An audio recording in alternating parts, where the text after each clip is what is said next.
我叫沈西，这是我老公的心理医生，也是他的情人。这是我的婆婆，也是让我和温暖分开的人。这个曾看着我深陷火海、见死不救的男人，就是我的老公江童。你有什么计划？我要一步一步，让他亲眼看着自己拥有的一切化为灰烬。感谢各位。在过去，我是江氏珠宝的夫人。感谢各位。在外人看我有一段完美的婚姻，对不起，一个完美的家庭，一位完美的老公。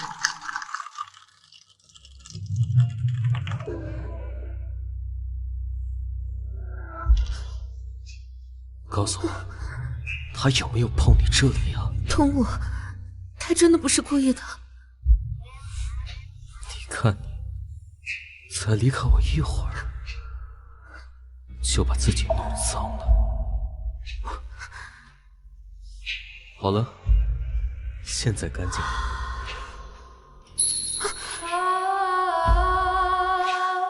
他有那只手，只有我自己知道，我的婚礼就是一座监狱。江总，对不起，我错了，我不知道那是夫人。那只手，江总，我真的不知道那是夫人，我求求你饶了我吧。我问你，哪只手？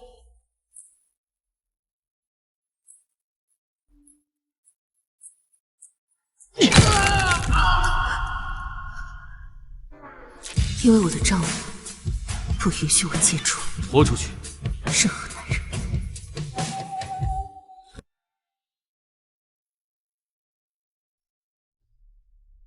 还在生我的气啊？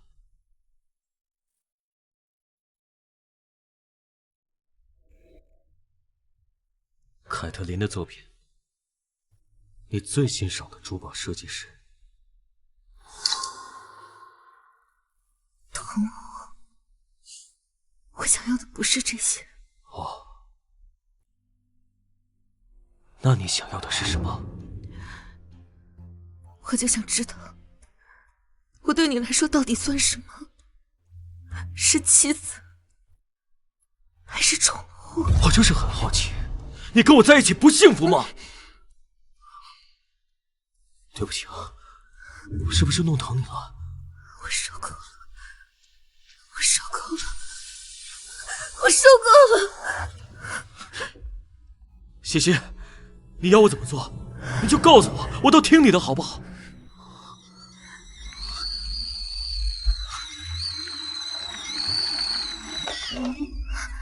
你干什么？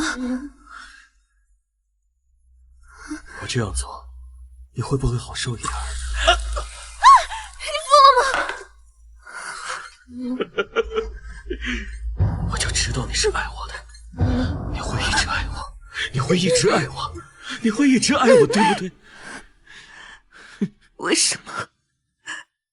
为什么要这样对自己？想知道原因吗？我带你去个地方。控制一个女人最好的枷锁，就是利用她的同情。西西，原谅我好吗？西西，我错了，原谅我，西西。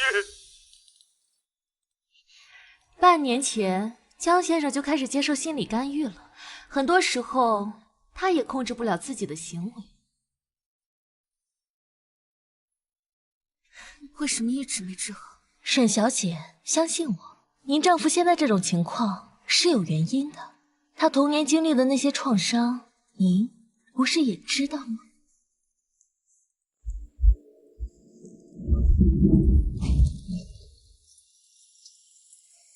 下雨了，去我家吧。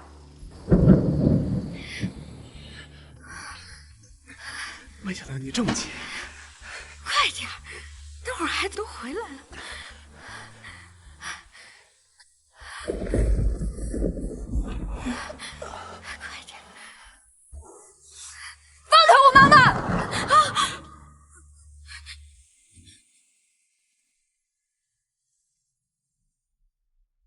之前你不是说你的爸爸去世了吗？那个男人不是我爸爸，这个世上没人要我了。你还有我啊，我会永远陪着你。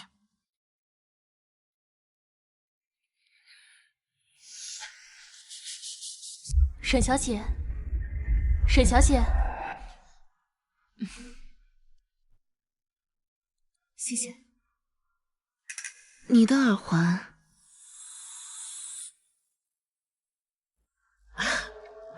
可能掉在哪了吧？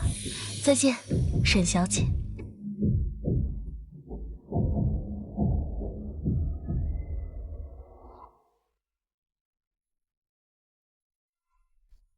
怎么不跟我一起进去啊？我不知道该怎样面对你，我更不知道我该怎样面对自己。后来我才知道，女人最大的愚蠢，就是相信男人的愧疚。西西，这些年你爸爸一直不同意我们的婚事，也许是我太想证明自己了，让你感觉太累了。童武，我知道你现在公司遇到了一些麻烦，如果你需要的话，我愿意去找他。真的吗？我发誓，我以后一定对你。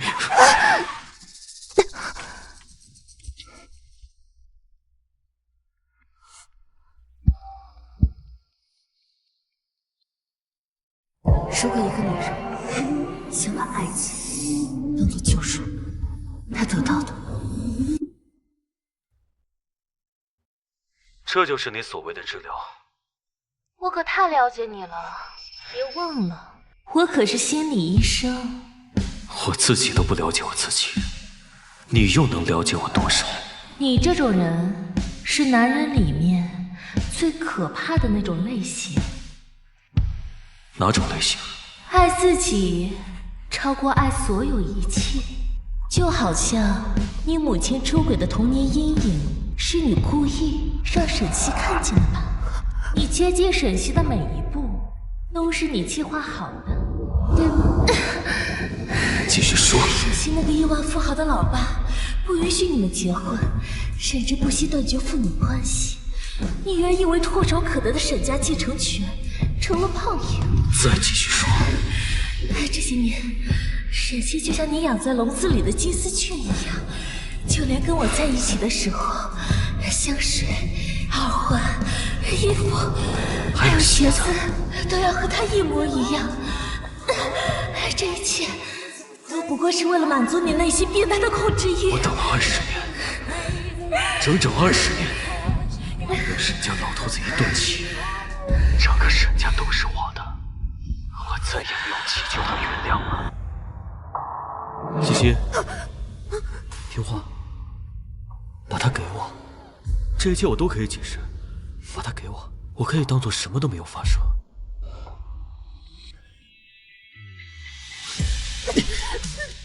去哪儿啊？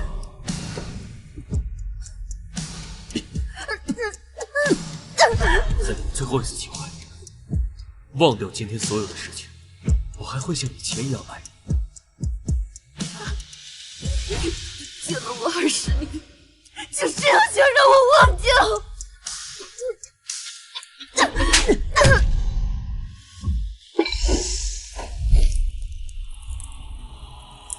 西西，西西，西西！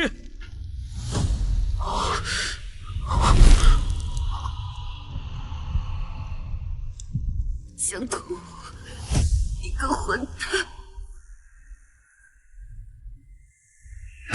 沈西，你知道的太多了，这都是你逼我的。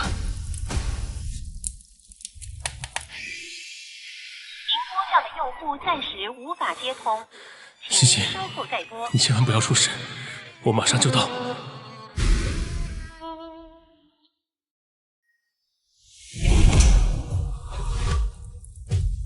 西西，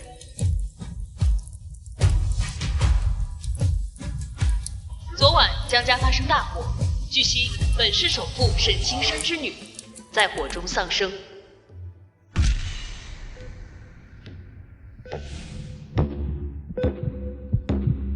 这场大火让所有人都以为你死了。你现在的身份是沈清，是我从美国回来的私生女。毁掉女人的从来不是婚姻，是一次次的妥协。我不是为谁，这一次我要为自己而战。江童母，你过去给我的，我会加倍。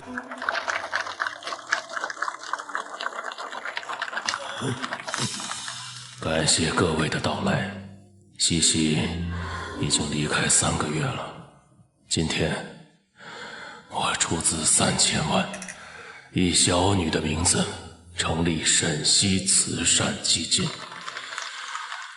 今天还会竞拍西西生前的3件物品，沈西基金的管理权将托付给累计出价最高的人。这款项链叫做极光，也是他最钟爱的作品。西西的作品，没有人比我更了解了。50万。江总好深情啊！真是可惜了，他们那么恩爱。60万。这位先生出价60万，有没有比60万更高的价格？这谁啊？这么大手笔，敢跟江总抢东西？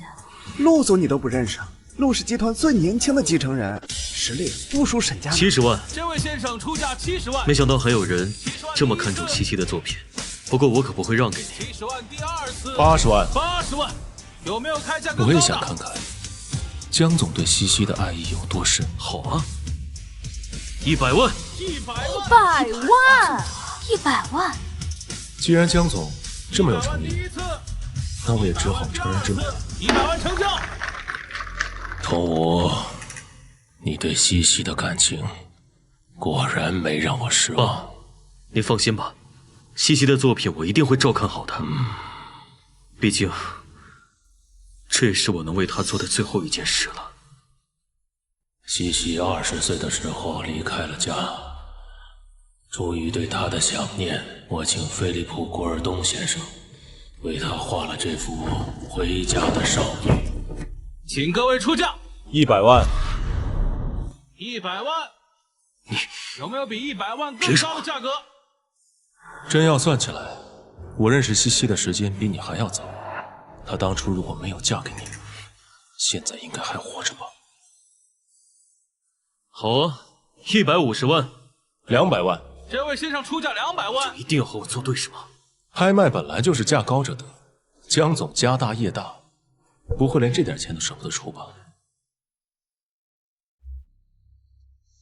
你凭什么觉得他一定会干？一个赌徒拿什么抵挡3000万的诱惑？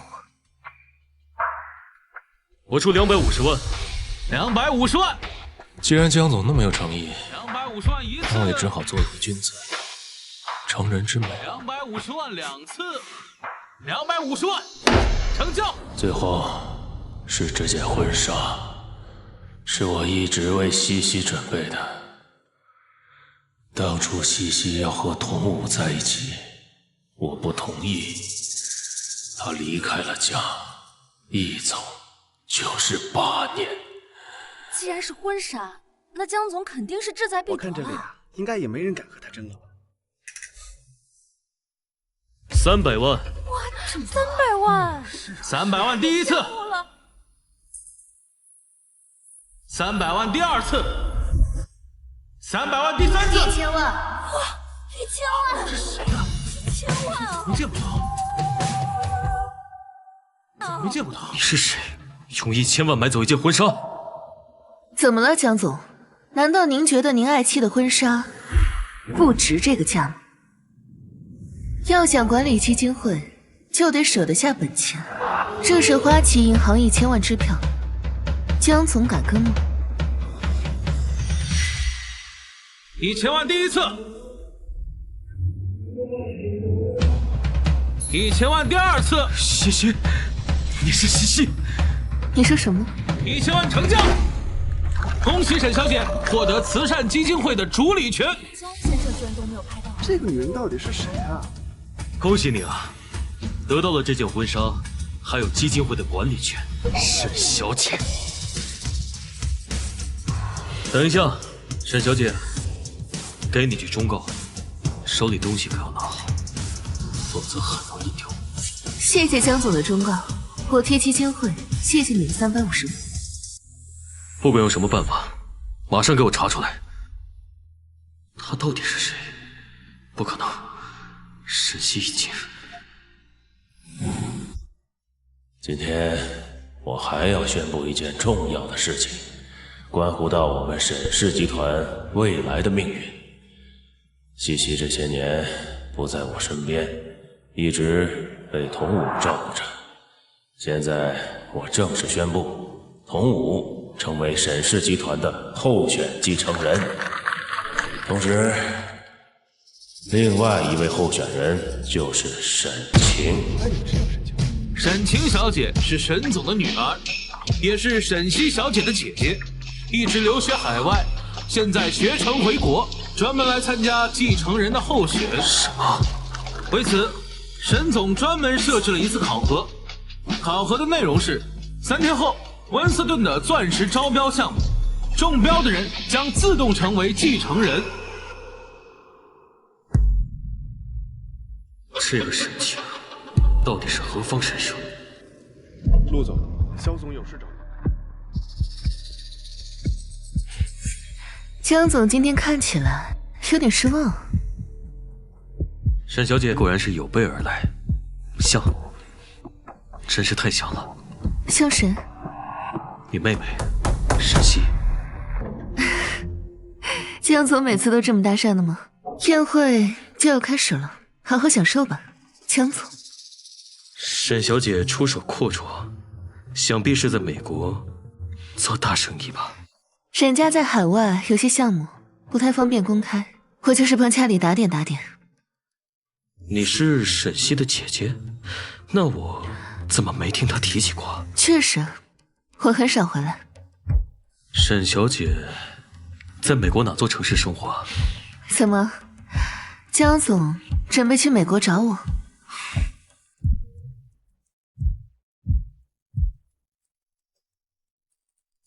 江总，查到了，沈晴26岁，2006年定居纽约上东区，毕业于斯坦福商学院，名下2家公司分别是科技和金融公司，净资产1亿美元。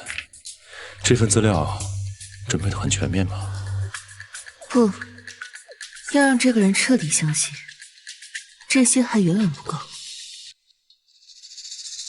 不好意思啊，工作电话。江总果然是李万基，早就听说江总能力出众，接下来的继承人考核还请江总手下留情啊。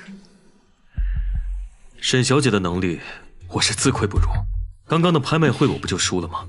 但是接下来的沈家继承人身份可就没那么容易了。沈氏集团继承权一直都是属于西西的，想要得到她的东西，沈小姐应该加把劲了。看来江总跟我是同一类人，属于自己的东西就绝不会轻易放手。说起来还要谢谢你。谢我？谢谢你把我妹妹照顾得这么好。说来惭愧，我是一个不称职的丈夫，我没有照顾好她。我直到现在我都不敢相信她已经离开我了。我曾经想过好多次，我就应该去另一个世界找她，可能我真的过去了，她就没那么孤独了吧。江总果然是痴情的人啊。一想到她，我心里特别难受。江童武，你真是个天生的演员。我还没有见过我妹妹，说实话，我很想知道她到底是个怎样的人。跟你特别像，所以我一见到你就想到她。那我可以去你家看看吗，江总？去我家？你现在所看到的这些，都是按照西西生前的模样恢复的。这就是我曾经的家，这就是我曾经最爱的男人。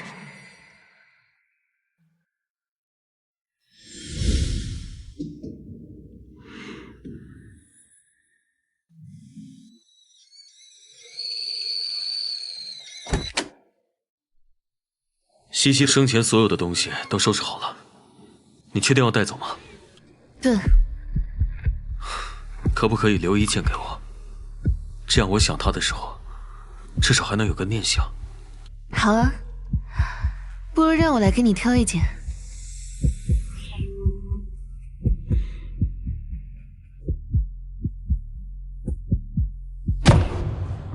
就让这双眼睛看着你，一步一步走向毁灭。比破碎的婚姻更可怕的是，目睹了这一切的孩子。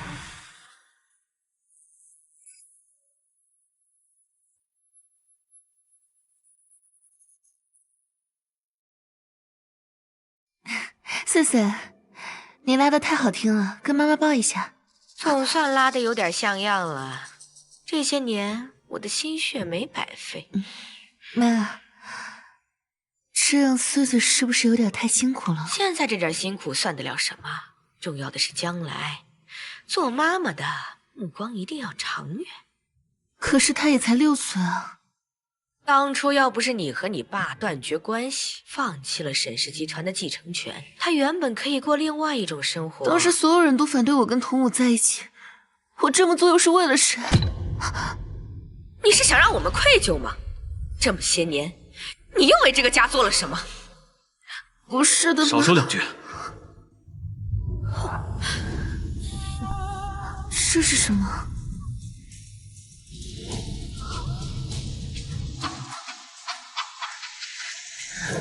四四，四四，让妈妈看看你的手。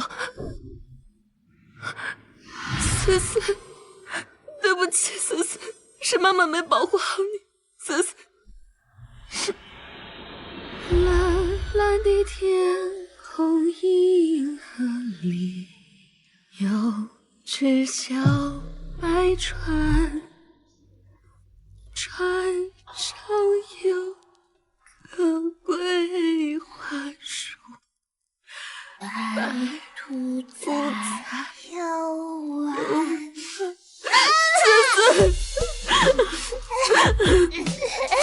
走，妈妈现在就带你走，好不好？走。怎么了？我不能走。为什么？因为我拉的不够好。思思，拉不好没关系的。不可以，拉不好我。你们在聊什么悄悄话？去江家一趟，有什么收获吗？江童武把沈西的死已经处理得干干净净了，没有留下任何破绽。下一步计划是什么？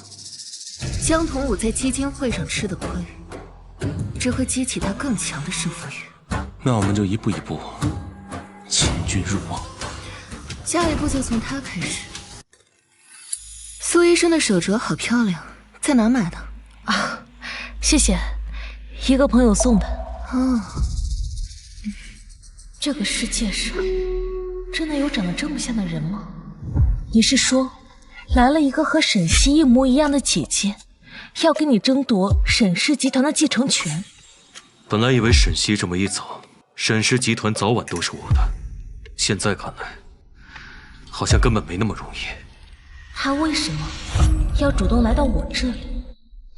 沈小姐，请您尽量的放松，想象将整个身体都放下。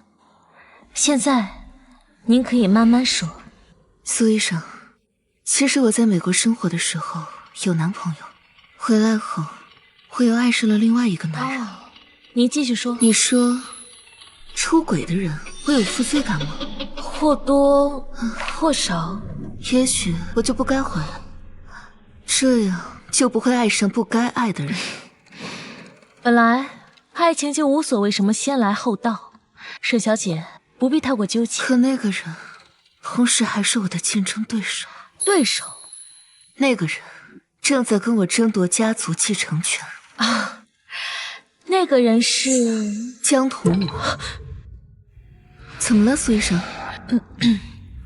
你的情况有点复杂，我们可能需要制定一个长期的计划。好啊，那我就把自己交给苏医生了。对了，听说苏医生也是江总的心理医生。你怎么知道？缘分真是奇妙，不是吗？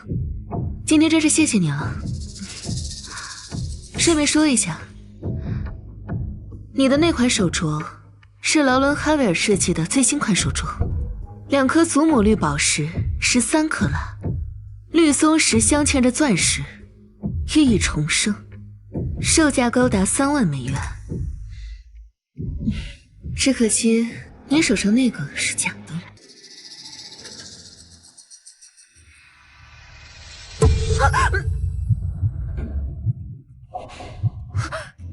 你们干什么？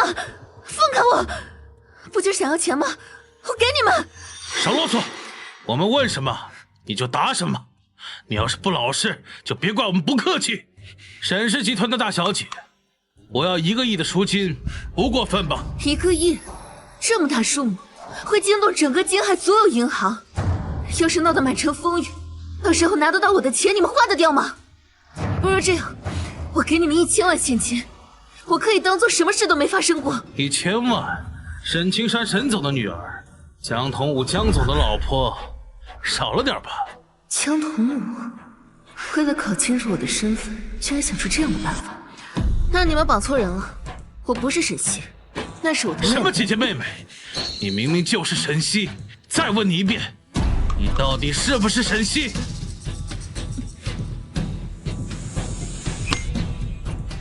不说也没关系，正好啊，让我们兄弟几个也舒服一下啊！不说也没关系，正好啊，让我们兄弟几个也舒服一下啊！各位大哥，我刚从美国回来，这都跟我没关系。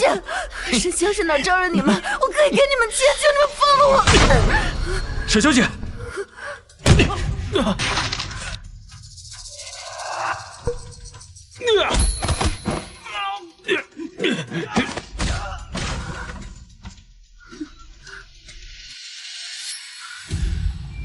沈小姐，你没事吧？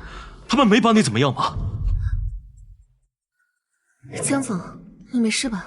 我没事，不过那帮人还跑得挺快。沈氏集团有很多竞争对手，不知道这些人是不是他们安排的？也对，毕竟树大招风嘛。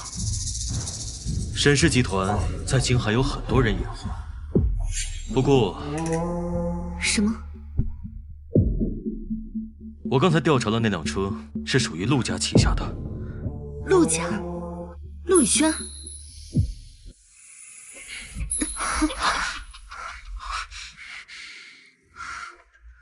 江总，真是谢谢你了。要是没有你在，我都不知道怎么办了。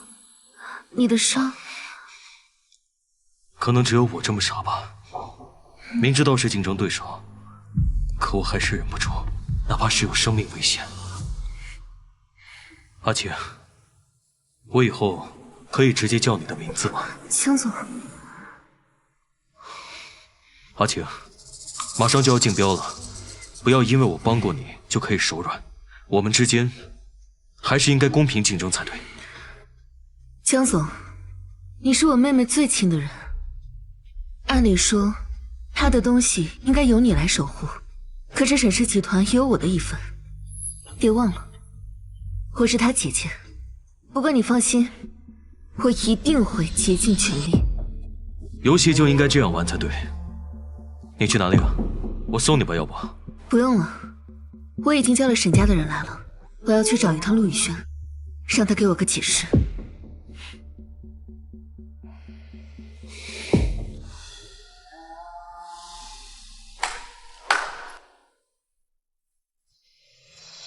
你的脏手也配碰他？这是江总。闭嘴！沈家的一切早晚都只能是我的，其他人碰都别想碰。现在公司的账上还能拿出来多少钱？江总还能拿出来2000万现金。给我拿出来一半，我要去会一会这次的招标评审。江总，咱们今天在这里见面，似乎有点不合规矩吧？徐总，今天单独找您来，就是想交个朋友，与竞标无关。交朋友？那你也得拿出点诚意吧？不知道这1000万够不够诚意呢？江总这么客气，那我就不好意思了。作为招标会的评审，还希望徐总明天做出最公平的评判。那是当然。费尽心机搞到了我们陆氏名下的一辆车，江童武这是想一箭双雕啊，还想挑拨沈家和我们陆家的关系。也好，不如我们顺水推舟，保持点距离，正好让他放松戒备。莫塞耶夫红钻 GIA 评级中最大的艳彩钻，5克拉就可以估价2000万美元，确实很漂亮，难怪大家都用钻石来象征爱情。钻石可比爱情坚固多了。温斯顿的项目事关沈氏继承人的归属，我有一点不明白，你凭什么这么自信？我的眼光，选男人也许会出错，但看珠宝绝对不会错。江先生、沈小姐，欢迎二位的到来。下面请允许我为大家展示本次招标会的钻石原石。玉不琢不成器，钻石更是如此，需要出众的设计来完善它。接下来有请2位介绍你们的设计方案吧。这是我设计的方案，名字叫做丝道，是为了纪念我逝去的妻子。灵动的白线条环绕，模拟宇宙中星辰的轨迹。珠宝的下方铺了一抹白钻，犹如流星划过夜空，寓意着我们相爱的时间虽短，爱意却像星辰一样永恒。江先生对妻子用情至深，真让人感动啊！不知道沈小姐又有何高见呢？我的作品叫做 Cardiac Vessels， 中文名字叫做心脉，红钻切割为心脏拓扑结构，表面刻实毛细血管网络，激光内雕心脏纤维。你看，我的设计理念来自一个小故事。哦，阅闻气象。据我所知，钻石的所有者布莱德先生，在40岁的时候身患心脏病，一位12岁的少女意外逝世，将自己的心脏献给了布莱德先生。布莱德先生心怀感恩，这颗钻石加工过之后，就是要送给少女的母亲。所以我认为心脉可以表达这段感人的故事。沈小姐的设计真是令人叹为观止啊！请2位到门外稍作休息，我们在线上远程跟布莱德先生商量一下，马上给出最终结果。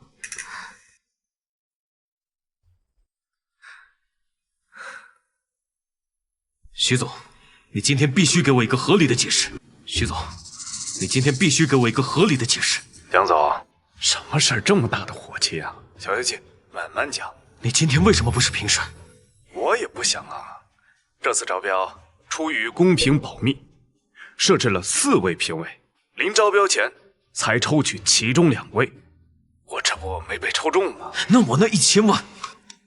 江总，那我得提醒你啊，那些是出于我们朋友之间的交情。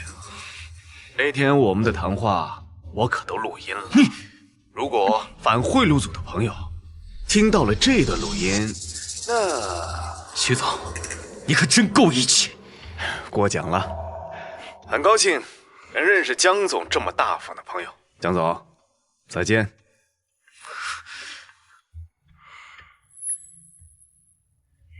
阿晴，真是想不到，你和西西都是珠宝设计的行家。可能是家族天赋吧，毕竟我们的爸爸都是珠宝大亨。但是你们2个的设计理念不同，西西更感性，你更理性。不过我不得不说，尽管你们再想，西西也都是不在了。江总的设计也很不错，构思的时候没少流眼泪吧？你为什么还叫我江总？我觉得我们……西西啊，哎，看我这气性，老改不过来。强强，你确定江童武一定会来找我？他的手段我太了解了，您是他在金海唯一能接触到的一位评审，他一定会来找你。哎，想当年你本来可以进文斯顿做首席设计师，就是因为这个江童武。过去的事情就不要再提了，人总是要向前看的。你放心，也是我从小看着长大的，这忙我肯定会帮他。谢谢。佳佳，江童武送来的那笔钱，我已经按照你的意思全部打进了慈善基金会的账上。好的。评审结果已经出来了，二位请进。布莱德先生对2位的设计理念表示高度的认可，他还特意让我对江先生带来问候，希望您早日从夫人离去的痛苦中走出来。下面，我宣布，本次红钻项目中标的方案是。我宣布，本次红钻项目中标的方案是沈晴小姐，恭喜你！恭喜你啊！承让了，江总。看来我妹妹珠宝设计上的才华，江总没有学到多少。红钻最怕的就是失去焦点，过多的点缀反而会成为累赘。我输了，心服口服。江总不会恨我吧？怎么会呢？今天我们都是代表沈氏集团来参加竞标的，无论谁中了，我都感到高兴。更何况，你现在是沈家名正言顺的继承人，以后我的公司还要多仰仗你，我巴结你还来不及呢。难得江总如此大度，失陪了。这才仅仅是道开胃小菜，江童武，真正的好戏还没到来。童武，直觉告诉我，这个女人不简单，你还是不要招惹她，我们过好自己的生活。你也觉得沈晴的身份很可疑？我也说不出来，但确实很像。像沈西。之前的基金会加上沈家的继承权，公司已经掏空大半了。我没有退路，绝不会现在罢手。现在大局已定，你不甘心又能怎样呢？不能解决问题，就去解决制造问题的人。你的意思是，得到沈晴，一样可以得到沈家的继承权。过去是我抢别人的男人，现在是别人抢我的男人。我必须要提醒你啊，搞清楚自己的身份。如果这件事情搞砸了，你应该知道后果。这个世界上就没有我搞不定的女人。那我在你心里又算什么呢？石小姐，之前你说过要教我珠宝设计，不知道今天有没有空啊？当然。这段时间我一直在想，到底应该送一件什么样的礼物给你。我思前想后，我觉得只有一间清新脱俗的花店才配得上你。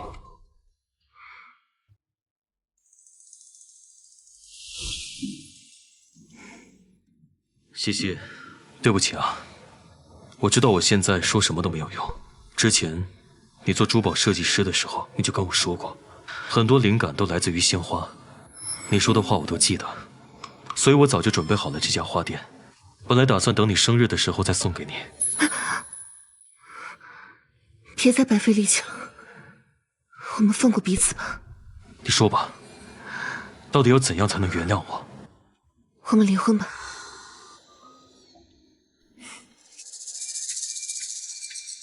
同样的招数，对付不同的女人，江童武，我该说你是懒惰，还是吝啬呢？千叶玫瑰，前5天的脂肪酸含量最高，超过10天就会出现异味。这家店等它的主人很久了吧？该不会是江总准备送给西西的吧？你为什么这么说？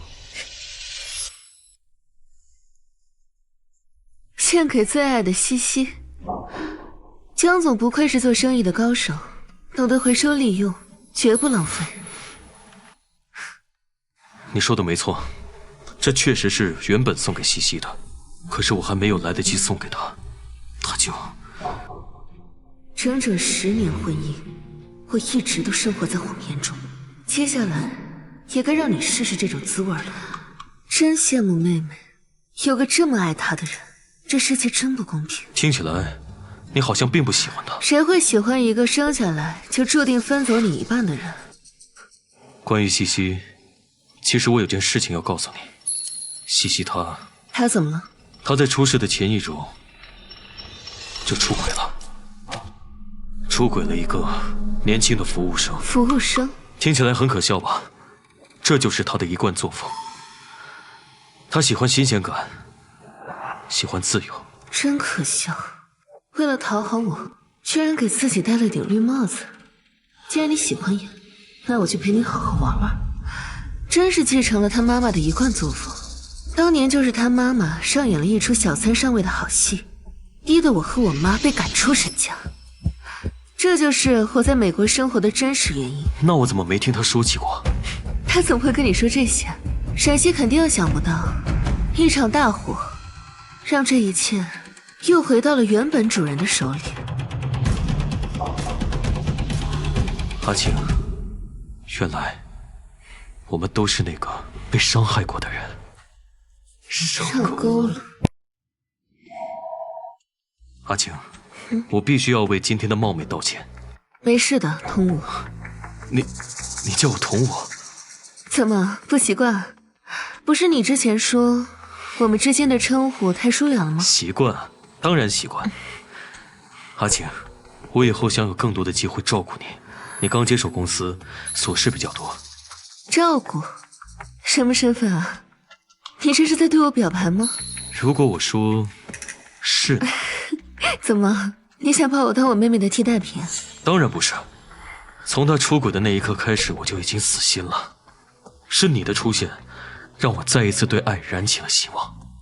你们还有一个孩子是吧？思思，妈妈马上就可以接你回家了，回我们真正的家。是的，我们是有一个孩子。我向来不喜欢孩子，何况那个人还是我妹妹的。你让一个父亲放弃自己的孩子，这或多或少有些残忍吧？我可没逼你做选择，亲爱的江总。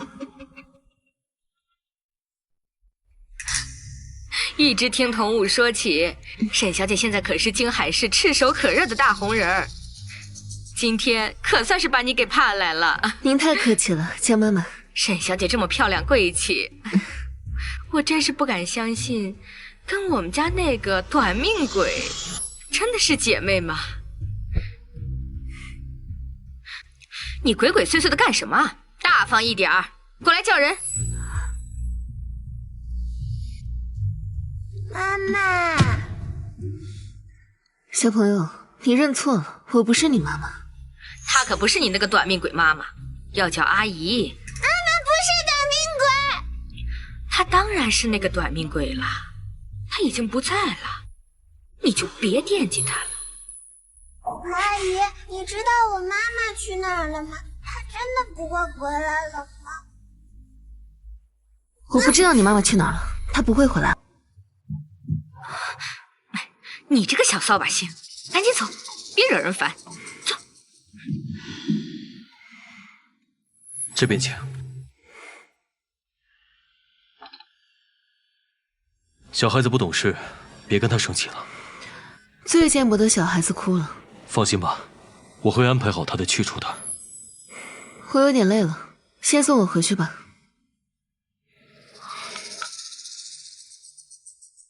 我向来不喜欢孩子，何况那个人还是我妹妹的。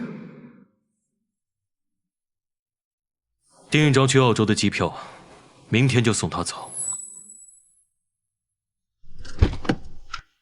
给我盯着他上飞机，事成后记得给江总回电话。好的，太太。叔叔，我们这是要去哪儿啊？带你去见妈妈，真正的妈妈。西西，我带穗穗回来了。思思，思思，你还好吗？思思，思思，是妈妈对不起你，是妈妈对不起你。阿姨，你怎么啦？蓝蓝的天空，银河里有只小白船，船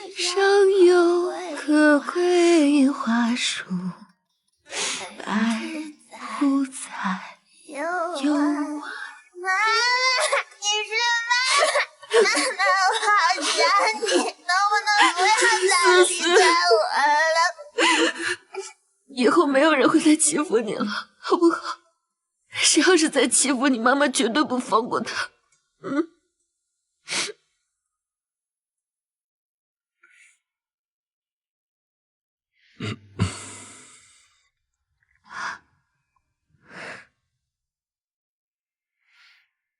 医生，谢谢你。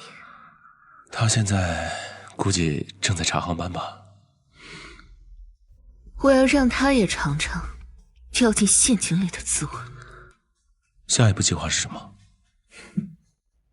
追我，第一步拍照。你今天真好看。我哪天不好看？别忘了这个。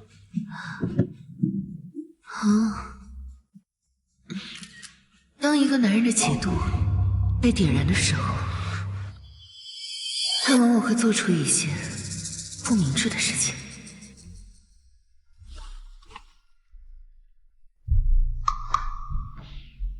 你今天的香水还挺好闻的。你今天去哪儿了？江总这么关注我的行踪啊？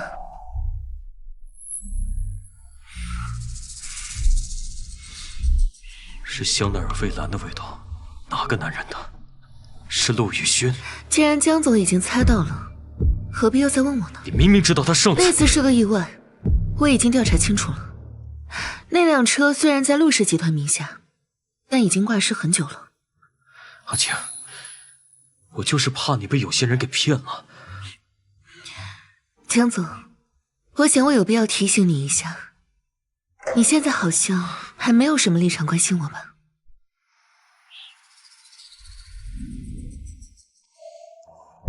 沈小姐，沈叔叔约了红海集团的陈总，在等你谈生意。沈小姐，今天晚上3大女高音齐聚一堂，我买了 VIP 票。不好意思，陈总要见的是沈小姐。沈小姐，陪我一起吧。江总，不好意思啊，我还有更重要的事情要谈，今天恐怕先失陪了。他在看我们吗？那你还不坐近一点？这样够吗？够了。接下来我们去哪？回家。给我盯住这辆车，随时汇报情况给我。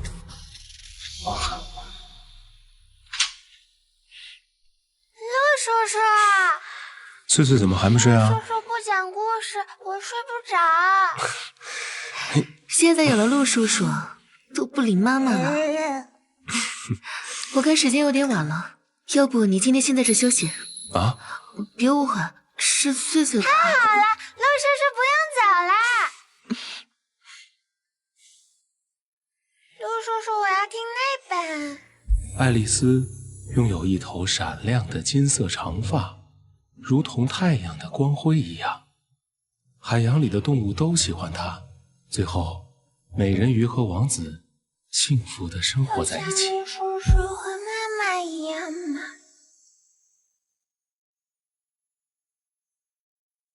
睡吧，我就在这里陪着你们。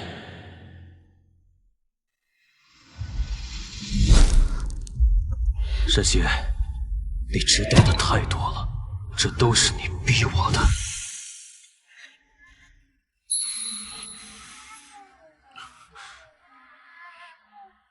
别怕，我不会再让任何人伤害你。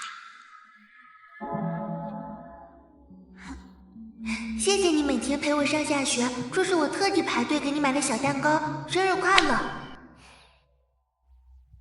你许的什么愿呢？我不告诉你，不然就不灵了。交通舞，我跟你说过，你要是再敢欺负西西，我一定饶不了你。别打陆宇轩，我说过，你不要再天天跟着我了。可是我说过，我要一直保护你的。谁要你保护了？如果你再跟着我，我就告诉我爸爸了。西西，你知道生日那天我许的什么愿望？我的愿望是，你需要我的时候，我随时都在。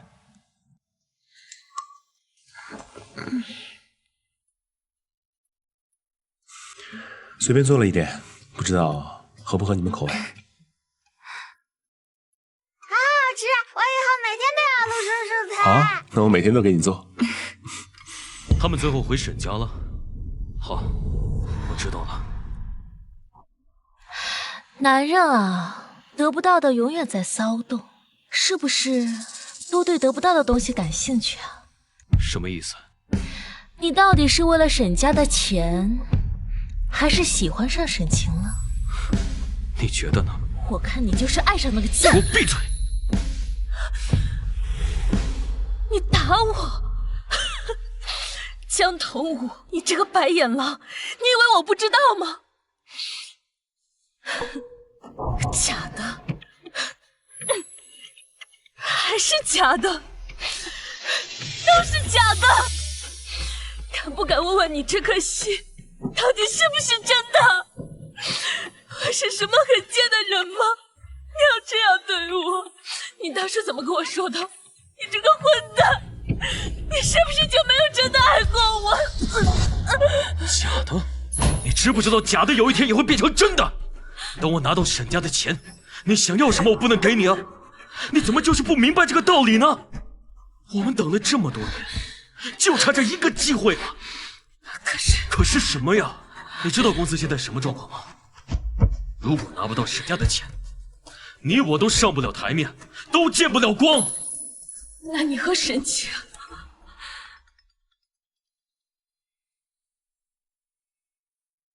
喂，江总，你在哪里？我想来找你。要不要我去接你啊？不用，我已经到了。阿晴，你怎么来了？看来我来的不是时候啊。为了感谢苏医生治好了我的失眠，我特意来送你一样东西。什么东西啊？一个我自己设计的小玩意儿。你送我一块破石头，外表粗糙，里面的的确确是包裹了真正的钻石，不像有的珠宝，外面看起来都是真的，里面都是假的。而这颗项链却将最好的红钻镶嵌在了这颗陨石之中。可我怎么知道它是真的还是假的？江先生，东西嘛，是真是假不重要，送的人心里是真是假才重要。江先生说的太好了。不好意思啊，江先生，你的治疗时间已经结束了。阿晴，那我去外面等你。苏医生，麻烦照顾好沈小姐。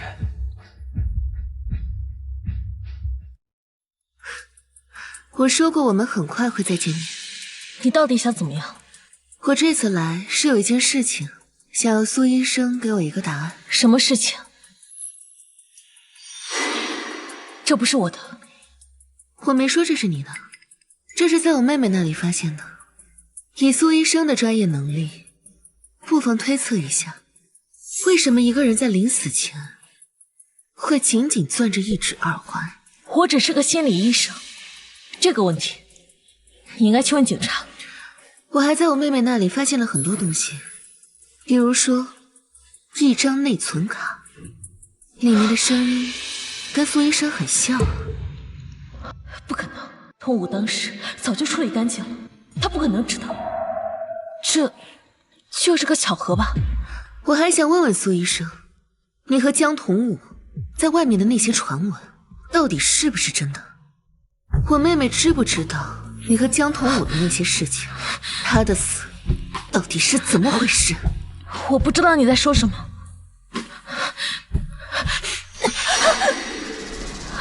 我最后还想问，一个出轨别人老公的女人，心里到底会不会愧疚？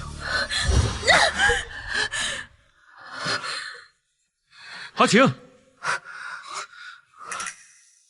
阿晴，你没事吧？童武，你就是这么当医生的？苏医生为什么突然对你行凶？我也不知道，我就是一提你，他突然就这样。或许他这个心理医生是最应该接受治疗的。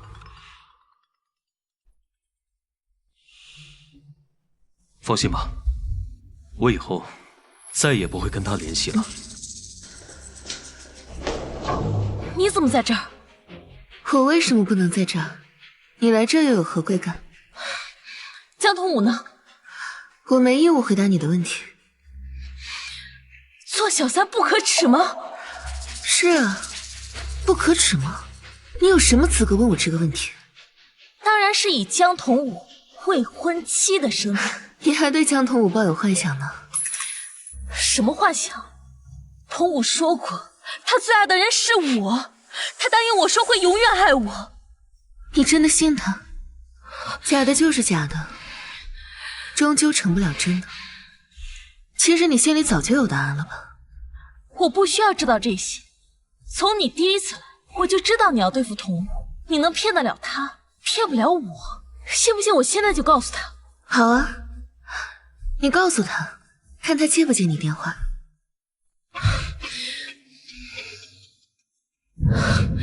怎么不打呀？他早就把你拉黑了吧？不如我们打个赌。什么赌？就赌他爱不爱你。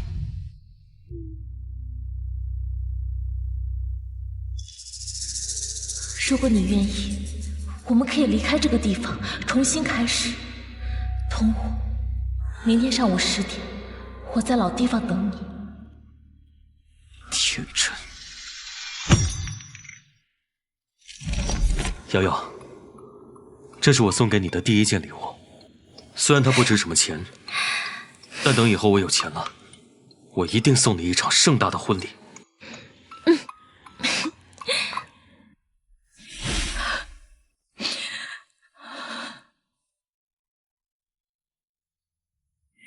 被你说中了，他果然没来。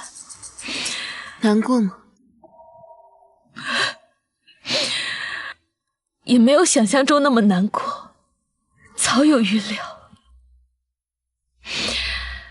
其实我有无数次机会可以拆穿他。以前我和你一样，但我现在想明白了，真正爱你的人是不愿看到你受苦，不会让你为难的。我该叫你沈清还是沈西？名字都不重要，最重要的是找到你自己。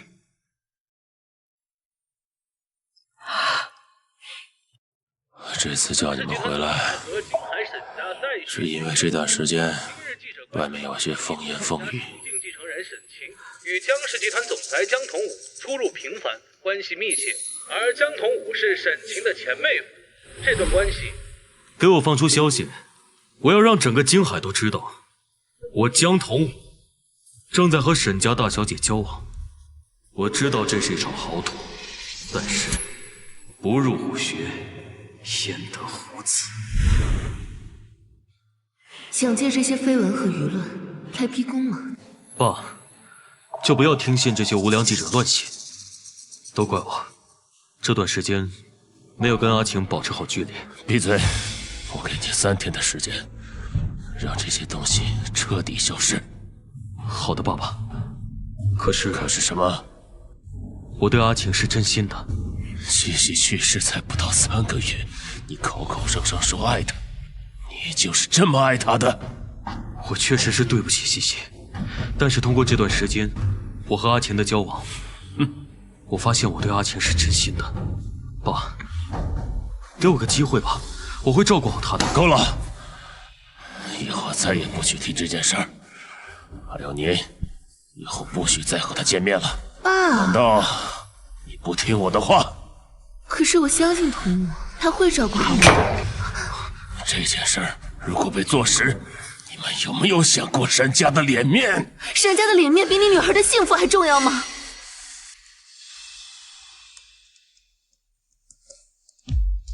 我一直在想，我到底应该怎样给你安全感。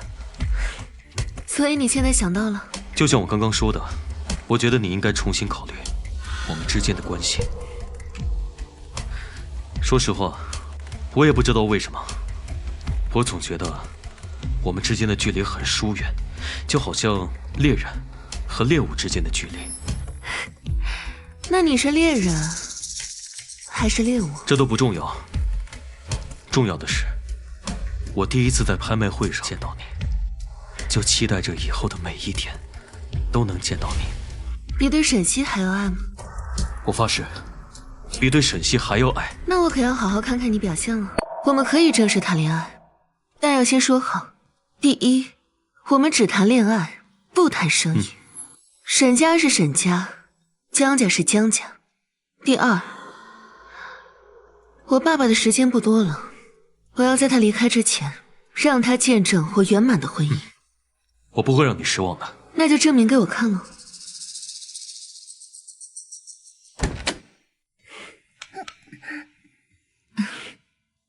藏什么呢？给妈妈看看。是不是有什么不开心的事情啊，穗穗？被老师批评了？跟别的小朋友吵架了？穗穗乖，让妈妈看看吧。老师让我们写作文，我写不出来。没关系，穗穗，写不出来就不写了。妈妈带你出去玩，好不好？妈妈，我想和大熊玩。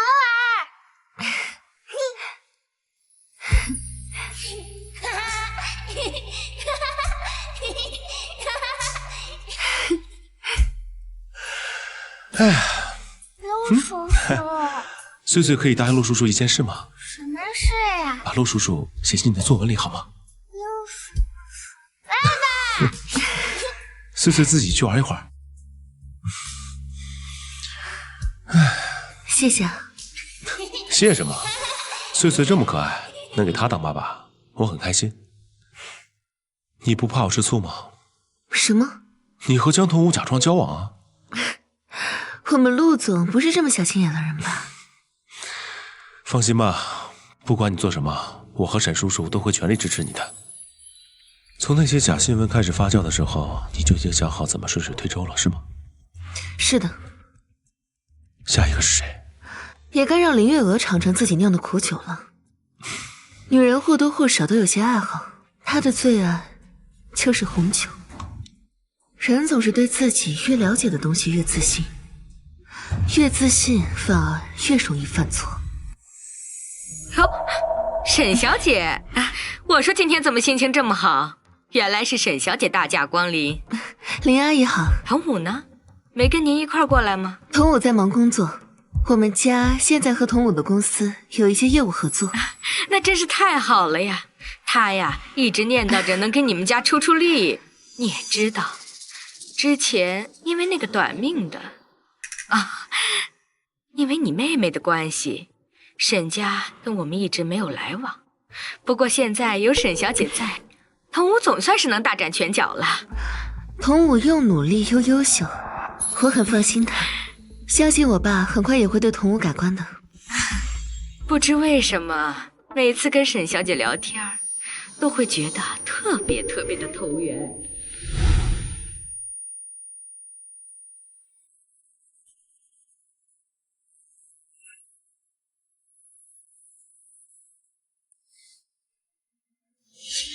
沈小姐，不好意思啊，李阿姨，你刚才说什么？我是说，之前那些记者传的一些风言风语，我还在担心你们俩，希望不会影响到我们的关系。不怕你笑话，最近啊，我这个老太婆心里总是想着，什么时候能听你改口叫我一声妈。林阿姨，这次我来其实是想送一些见面礼给你。见面礼？上次来的太匆忙了，没来得及准备什么，有点失礼。哎呀，这是哪儿的话呀！沈小姐肯赏光，那就是我们家天大的荣幸了。应该快到了。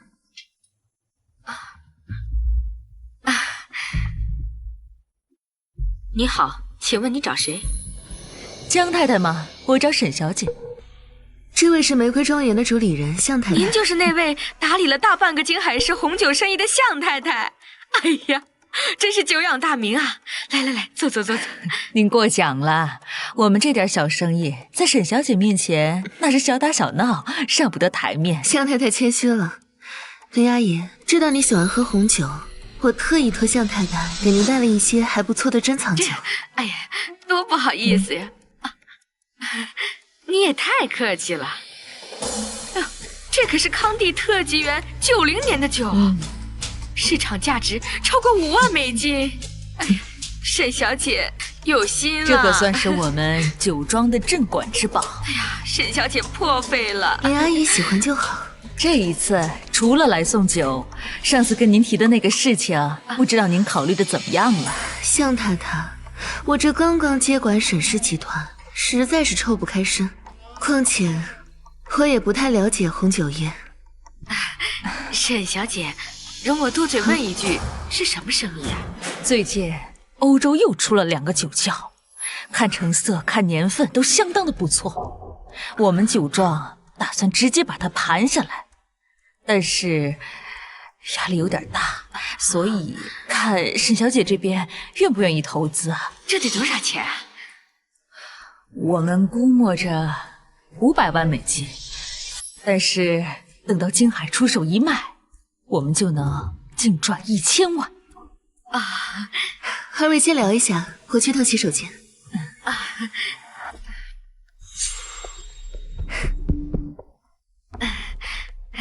向太太，方便给我一张您的名片吗？当然，以后江太太要买酒，随时联系我。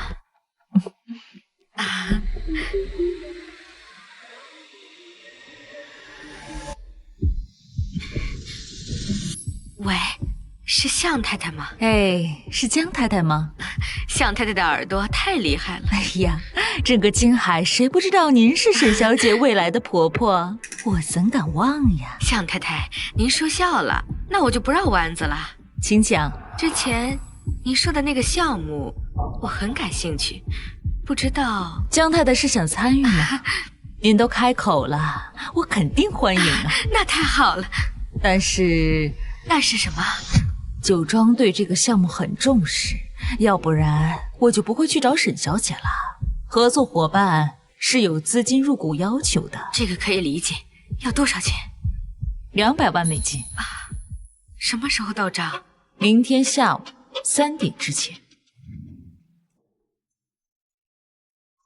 妈，我这一天多忙啊，找我回来干什么？儿子，快试试这个。90年的康帝，沈晴送的。好酒啊，不愧是90年的康帝。你说这是沈晴送的？儿子，我还有个好消息要告诉你，我认识了玫瑰庄园的向太太，他们现在准备买2个酒窖，我也想投一点。你急急忙忙找我回来，就因为这事儿？什么叫就为了这事儿？这可是个稳赚不赔的好生意，而且我还想……平时你自己喝点酒就算了，我不管你，这生意上的事儿就别跟着瞎掺和了，行吗？妈妈，你要点钱怎么了？什么叫做瞎掺和？这要是能赚钱，我这也不是为了你好吗？要多少？也没多少，200万美金。多少？200万？你知不知道公司现在什么状况？你还要我再说一遍吗？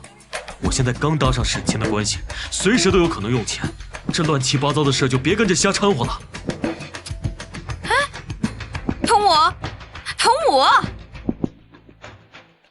喂，我现在就要把这套房子做抵押，价格低就低吧，只要能马上到账。向太太，真是不好意思。没关系，那咱们现在就签合同吧。好。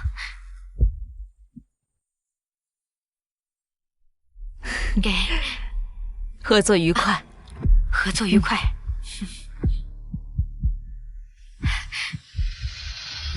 小周，你手上的那批假酒还在吗？没想到他这么着急，这么快就露出了狐狸尾巴。我也没想到他胆子居然这么大，居然敢用假酒去换庄园的真酒。不过也好，节约了我们不少时间。喂，阿晴，你在哪儿？我在公司，怎么了？阿晴，你快回家一趟，我妈出事了。妈，童武，这到底怎么回事？童武，这件事你不要管，反正他们不敢拿我怎么样。江总、沈小姐，你们来的正好，还是让江太太自己来说吧。妈，这到底怎么回事？怎么敢做不敢当？这会儿知道顾全自己的脸面了？妈，你不会背着我投资红酒庄了吧？你哪来的钱呢？我把房子抵押了。要不是看在沈小姐的面子上，这生意怎么可能让你来做的？没想到啊，江太太居然玩了一招偷梁换柱、瞒天过海。说说吧，江太太，怎么把这批酒换到我家仓库的？林阿姨，这么重要的事，怎么不跟我们商量商量？我也是一时之间鬼迷了心窍，想着换点好酒来喝。行了，多说无益。向太太，这件事情打算怎么处置？你妈换的这批酒已经流入了京海的市场，对我们玫瑰酒庄已经造成了无可挽回的伤害。按照协议约定，投资款分文不退，还要10倍赔偿我们的名誉损失。向太太，能不能看在我的面子上，有些事情就别追究了。阿晴，这件事情本来就跟你没有关系，我不希望沈家蒙羞。妈，犯错误了就应该承担，对不对？妈，我早就跟你说过了，叫你不要贪心，你怎么就是不听呢？你儿子我走到今天也是不容易的，你应该可以理解我的，对吧？哼，事已至此，那就只有请江太太到我们玫瑰庄园，把这件事情好好说清楚。不必了，向太太，我妈这里早就出现问题了，做事情欠思考，说话颠三倒四。我只是想多帮帮你。向太太，希望你能网开一面。原来还有这层隐情，看在沈小姐的面子上，算了吧。谢谢。至于我亲爱的妈妈，我会送她去她该去的地方。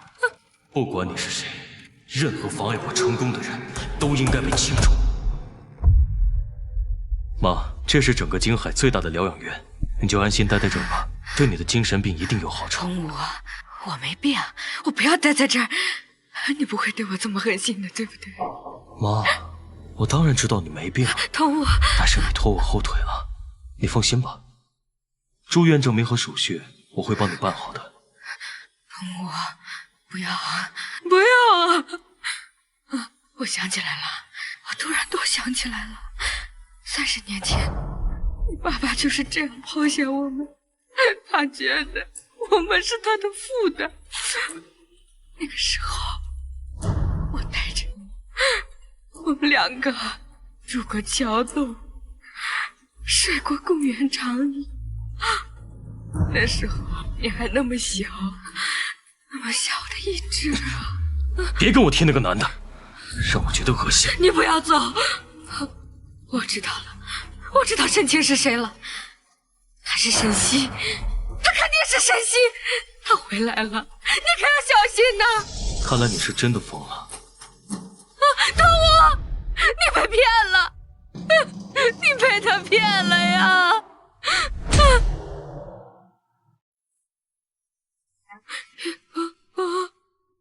小菜啊，几杯吗？林月娥，有人探视。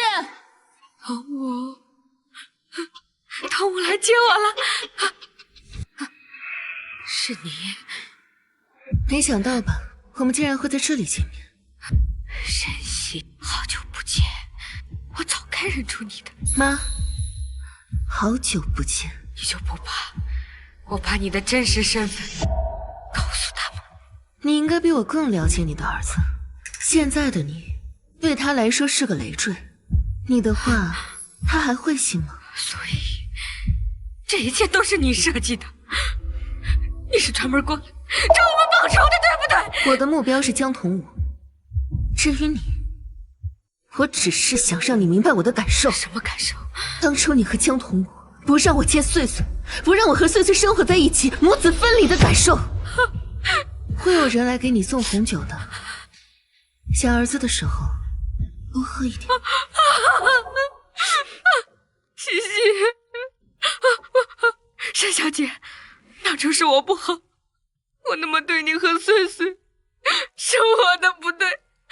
你念在我们多年的婆媳之情，我求你一件事情。我知道你要说什么，想让我原谅他，不可能。有什么事可以冲我来？我的还年轻，我可以替他。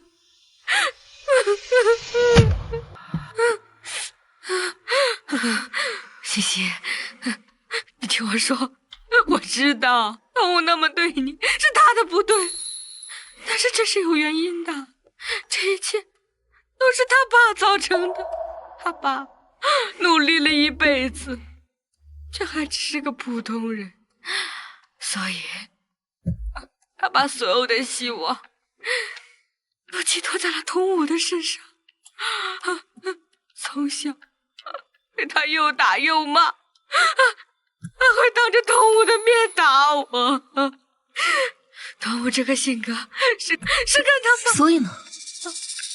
他爸去世后，我们为了生活都付出了很多。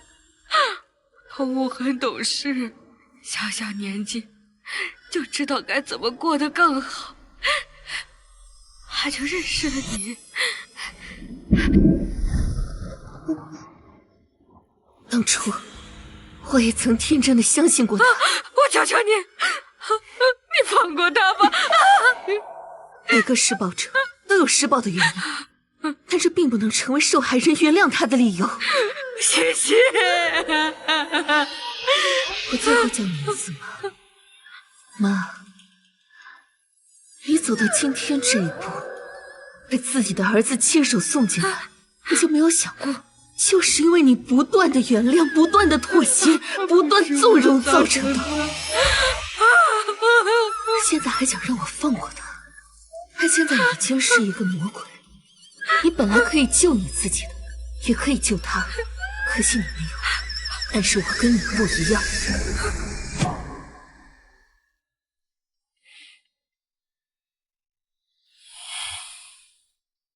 终于快要结束了，是吗？还差最后一步。我有时候在想，你还是以前的那个西西吗？我变化有这么大吗？我只是怕你成为和江童武一样的人。放心吧，我不会一直在黑暗里。今天把你们找来，是想说2件事。第一，过完年我就正式从沈氏集团退休了，你们2位以后要多帮助阿晴。好的，爸爸。好的。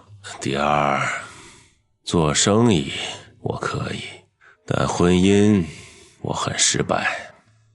阿晴啊，我希望你能幸福。我剩下的时间不多了，离开前我想看到有人照顾。爸，说什么呢？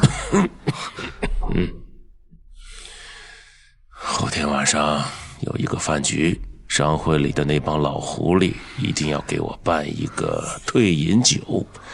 我身体不便，阿晴，你替我去吧。知道了，爸爸。我辛辛苦苦打下来的江山，这些人都在眼巴巴地等着我让出来。阿晴啊，这个饭局不简单呐。你找一个你最信服的人和你一起去，遇到什么事情也有个帮衬。陆总是陆家的继承人，自然是不方便的。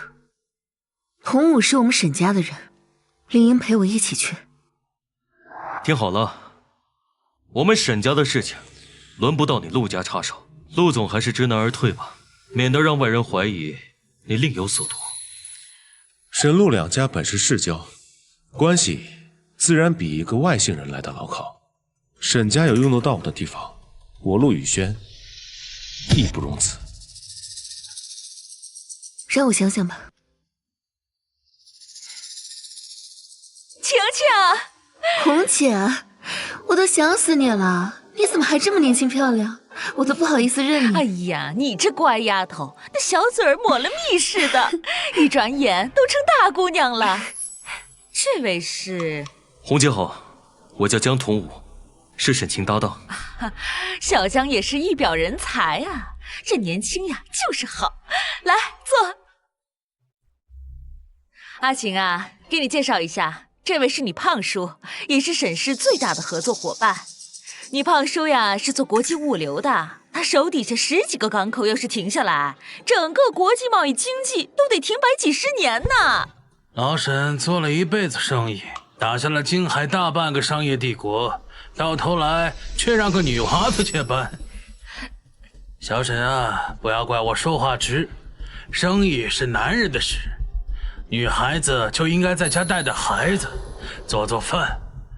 老沈不在了，打下的位置要改一改了，生意就应该要讲究公平，风水轮流转嘛。你瞧你说的，咱们今天啊只谈感情，不聊生意。那不好意思，我们跟沈家没什么感情可谈。等等，爸爸嘱咐过我，沈家能有今天，多亏了胖叔叔和红姐的帮助。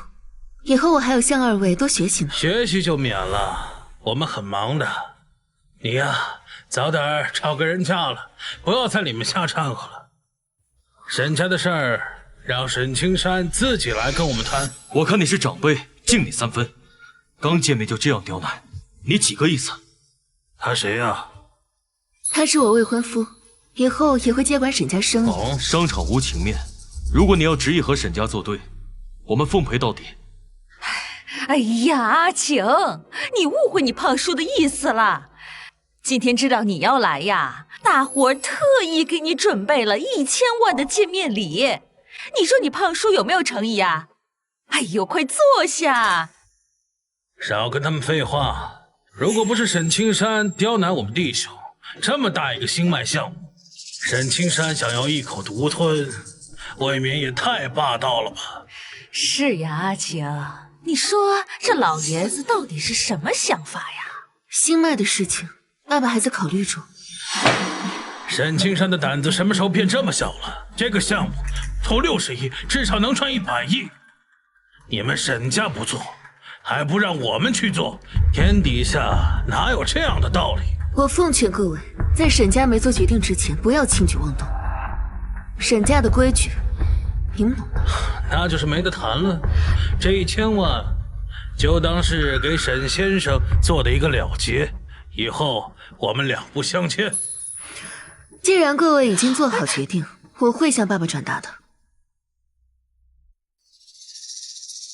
阿晴，我什么时候成你未婚夫了？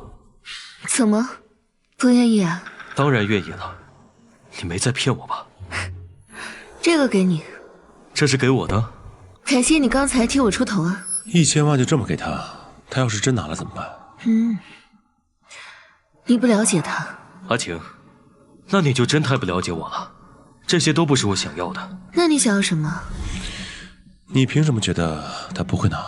因为他的胃比我们想象的都大。阿晴，我刚刚听你提到新脉项目，这到底是怎么回事啊？新脉项目和你和我都有关系。和我有关？是的。还记得布莱德先生吗？就是那个红钻客户。还记得我设计的方案叫什么名字吗？新脉。布莱德先生非常喜欢我的设计理念，准备和我们深度合作。他准备把赞比亚最大的钻石矿开采权交给我。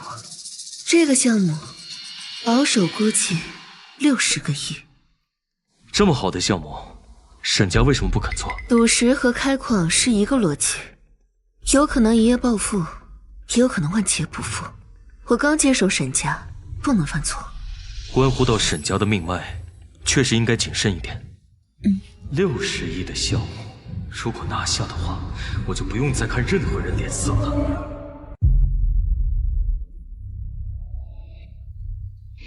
你还来干什么？我是来道歉的。道歉？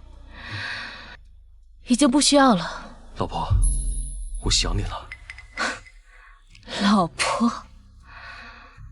江先生，请别乱讲。你看这是什么？别墅的钥匙，我专门送给你的。别开玩笑了，你会送别墅给我？你如果不信的话，我这就带你去看看。那沈晴呢？她呀，已经不重要了。所以，你从沈晴那骗到钱了？骗？我现在可是有60个亿的大项目，我需要去骗她？给我点时间。瑶瑶，你应该知道，我做这些都是为了你。我跟她都是逢场作戏。你看这个别墅，我专门买给你的，就做婚房。做这件事情之前，你再帮我做一件事情。什么事？找到沈晴，把这个放到她车上。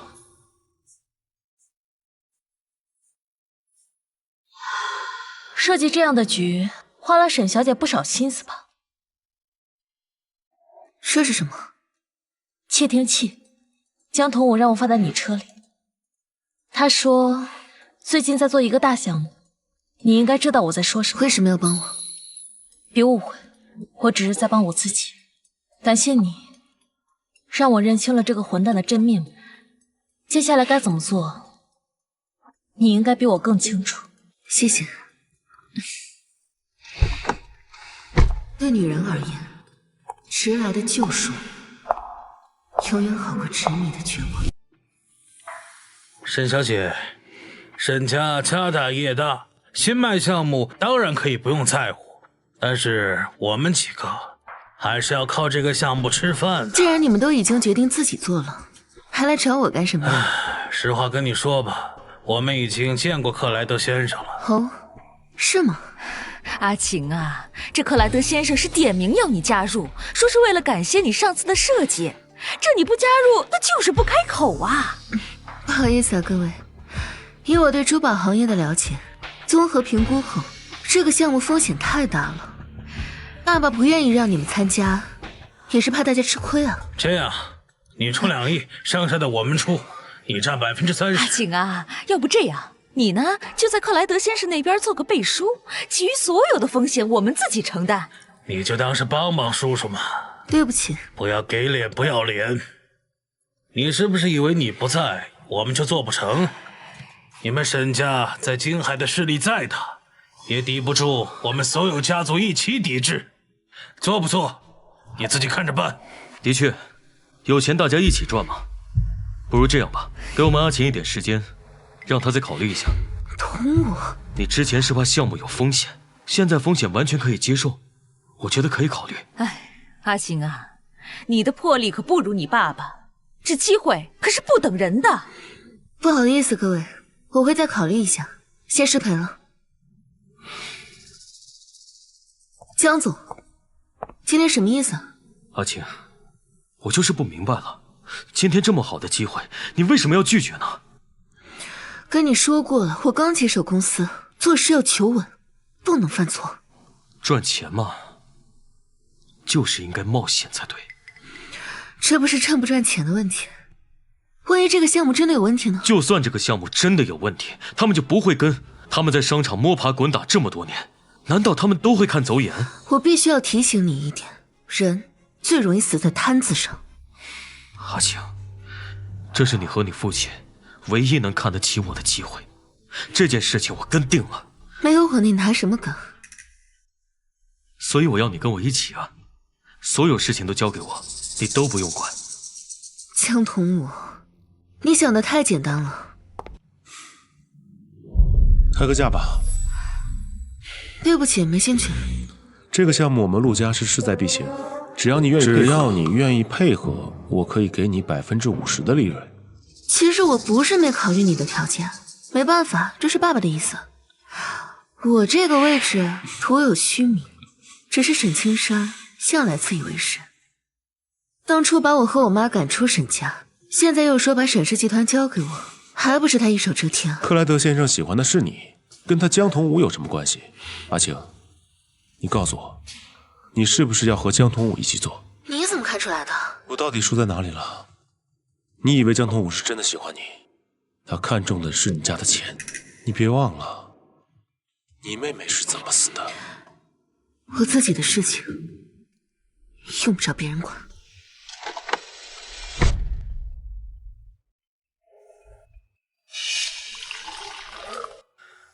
阿晴，你回来了，我已经决定好了，要参加新麦项目。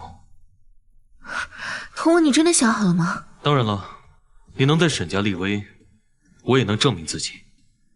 我一定要抓住这个机会。我其实很想帮你，可是爸爸一直不同意。今天陆宇轩找过我，不如我们跟他合作。又是那个姓陆的，他能安什么好心？你忘了上次他找人绑架你了？他就是看中你沈家继承人的身份，我宁愿和胖子他们合作。可是入股要2亿啊，没有爸爸的支持，我们很难拿出资金。我大概估算过，公司和房产大概能抵押1个亿，剩下的我来想办法。你能想什么办法？这你就不用管了，这个项目起码有3倍的收益。等我拿到这笔钱，我就可以光明正大的娶你了。可是项目的截止时间很近了，你来得及吗？不如我们打个赌，如果我在项目结束前筹到了这笔钱，你就嫁给我。好，如果你真的做得到的话。相信我。怎么了？我就是觉得有点幸福的太不真实了。你把全部都抵押出去了，还要我借你1个亿，拿什么还呀？我用我的性命担保，这一单一定赚钱。你什么都没有的时候，命也就不值钱了。最好别骗我们，如果到时候真的还不上，别怪我在你身上拆几个零件下来。签合同吧。爸，我没有照顾好西西，再给我一次机会吧，让我照顾好阿晴。看样子，你们自己已经做出决定了。爸，童武他真的很努力啊。荒唐！西西的死，你们这么快就忘掉了？你们俩的关系就到此为止？爸，当年就是你逼走了沈西，现在又连最后一个亲人也逼走了。你眼里就只有你自己，从来没有过任何人。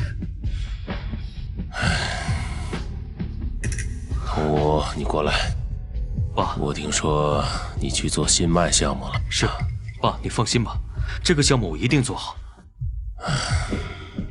好，如果你真的能搞定新麦，发布会那天，我会把这个城市有头有脸的人都叫来，隆重的向他们介绍，那天就是你们的订婚日。谢谢爸。江童武，你肯定没有想到，你的人生大戏将迎来高潮。检测报告出来了，估值跟你想的一样。阿晴，全部给你转过去啊，2个亿。迎接审判吧，江童武。各位嘉宾，各位好友，3个月之前，赞比亚发现了最大的钻石冲击矿。江总真是年轻有为啊！听说还是新麦矿业的处理。好厉害！我们一会儿过去合张影吧。好啊！今天我受克莱德先生的全权委托，公布开采权的竞标结果。新麦矿业开采权归属就是江童武先生，恭喜江童武先生！感谢克莱德先生对我的信任，我能有今天，都是因为我的未婚妻沈晴小姐。阿晴，我答应你的，我都做到了，嫁给我吧。江童武，你不是说过要娶我的吗？这位女士，别开玩笑了，我们认识吗？沈晴算个什么东西？只有你这样的女人才配得上我。等搞定新麦之后，我们就结婚。所以你到底想娶谁？当然是你啊！你觉得我配不上你？阿晴，一个疯女人的鬼话你也要相信吗？疯女人，江先生，这是你的声音吧？是，这是我的声音，又能证明什么呢？阿晴，你应该知道的，我和苏医生的事情是在我们交往之前，他现在从中捣乱，你不要信他的鬼话好不好？江先生，既然你这么说，就别怪我绝情了。我等得太久，20年，整整20年。等沈家老头子一断气，整个沈家都是我的，再也不用卑微的祈求他原谅了。我真的不知道沈西这个贱人有什么好的。所以，你跟沈西在一起的时候就已经出轨了。没想到他居然是这样的人，真是知人知面不知心啊！永远拉黑，真是。请大家相信我，你们听到的全都是我的治疗方案，相信我。江先生，我想是不是西西的死跟你有关？他的死和我没有任何关系。那这是什么？苏医生，你认识吗？不错，这就是我的耳环，原本是一对，现在只有一个了。沈西死的时候，手里紧紧地攥着这只耳环。江先生，现在该考验你的编剧能力了，不给我一个合理的解释吗？沈西死的时候，他的手里紧紧地攥着这只耳环。江先生，该考验你的编剧能力了，不给我一个合理的解释吗？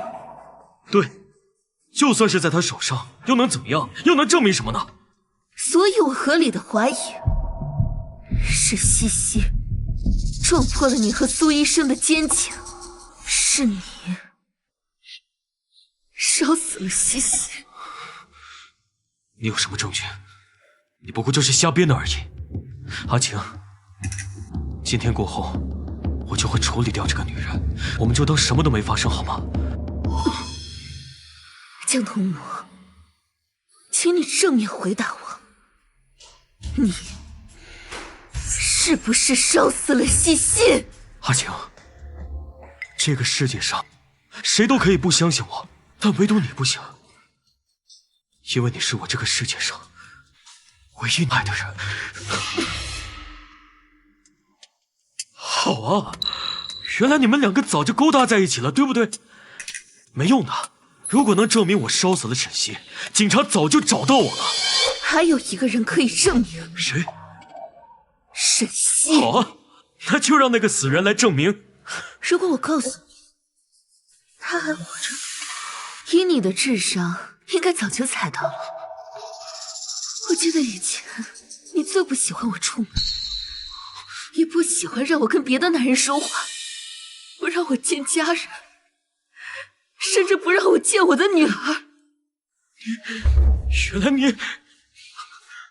我在你一无所有的时候选择了你，背离了我爸爸，可你却欺骗我。你跟我在一起，仅仅是为了钱。西西，你真的是西西？你是西西就太好了，我一直都活在愧疚里。你不会，因为你根本就不知道那天我发生了什么。全身90%烧伤，我换了容貌，改了名字，抛弃了我所有的一切，就是为了今天。我真的不知道你还活着。现在，你终于理解我的感受了吧？不可能，我就是沈西。这不可能，不可能。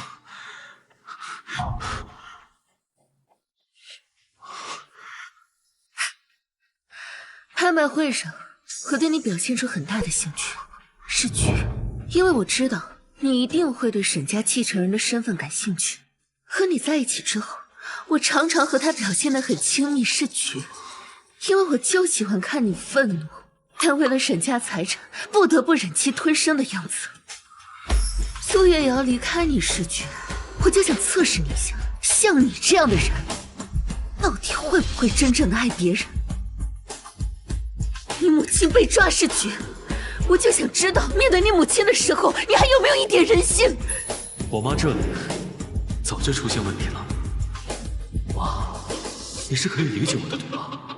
结果我发现，你比我想象中还要邪恶的10000倍。江童武，我会申请案件重查，监狱是你最好的选择。来呀，我怕你啊！沈西的死确实应该找一个凶手，那就是沈青山。谁让他不愿意把沈家交出来？是他亲手杀死了你的人生。还有你，你有什么资格审判我呀？你不过就是一块垫脚石罢了。现在的你已经一无是处了。哼！还有你们，就想让我在地上卑躬屈膝是吗？告诉你，不可能，没人能审判得了我。你以为你的手段很高明是吗？我告诉你，游戏才刚刚开始，来呀，看谁能玩死谁。别忘了，我还有新麦项目，到时候我有10个亿的营收，你们沈家还有你都会被我踩在脚下。最后一个问题，你就这么确定新麦项目能成？你什么意思？2000万，只有2000万，不可能，不可能。至于你最看好的新麦项目，商会里的人都是沈家的老朋友，项目本来就有问题。可惜你太贪了，你贪的连这么简单的问题都看不出来。你到底想怎样？我要让你身败名裂，一无所有，我要你这辈子都翻不了身。对不起，您的银行账户已经被冻结。我现在一无所有了，你满意了是吧？江童武，我必须要提醒你一下，你现在可不是什么一无所有，你还有2亿的债务陪着你，不是吗？你赢了，没想到是这样的结果。我走到这一步多不容易啊！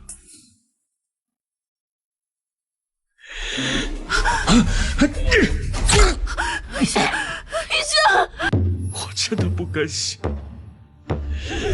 雨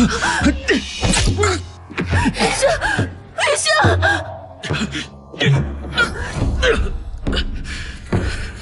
你终于自由了。我的自由从来都不是你给的。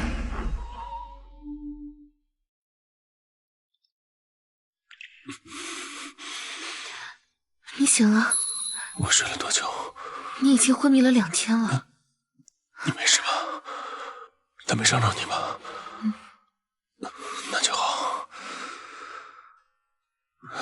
怪不得我睡得这么踏实。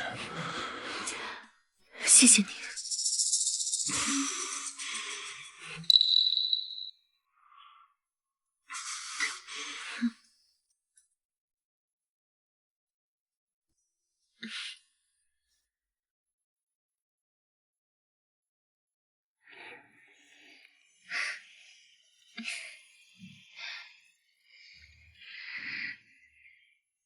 穗穗真棒，你来的越来越好了。怎么了，穗穗？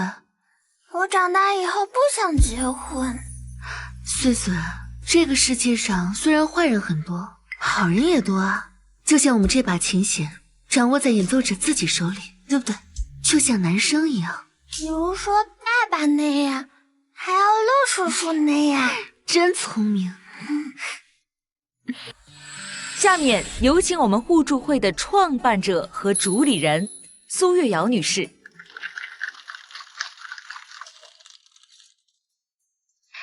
今天女性互助会正式成立，希望可以为需要帮助的女性提供法律援助和容身之所，希望每位女性都可以在生活中收获爱和尊重。